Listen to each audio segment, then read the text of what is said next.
the question is this: what's the easiest way to create a new Google Doc in Google Docs?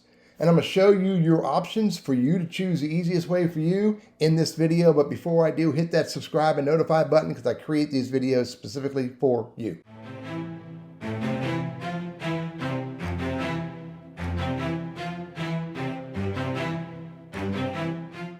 For me, no matter where I am in Gmail or Google Workspace or wherever, if I'm going to do a new Google Doc, I go to Drive.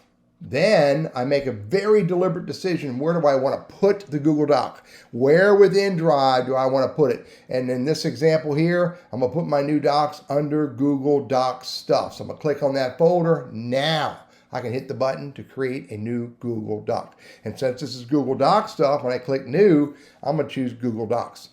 Or I could choose Sheets or Drives or Slides or whatever. But in this case, I'm going to create a Google Doc. Boom. There's a new Google Doc. That's the easiest way to create a new Google document in Google Docs, which, by the way, is saving it in Google Slides. And now I give it a name, and it's saved, and I can get the heck out. Now you can see right here, here it is right here, testing, create a new Google Doc. Now there's lots of ways to create a new Google Doc. I don't need to be right here. I can be anywhere I want within Drive to create a new Google Doc. Or I can go up here, hit the plus, and I can type in Google Docs.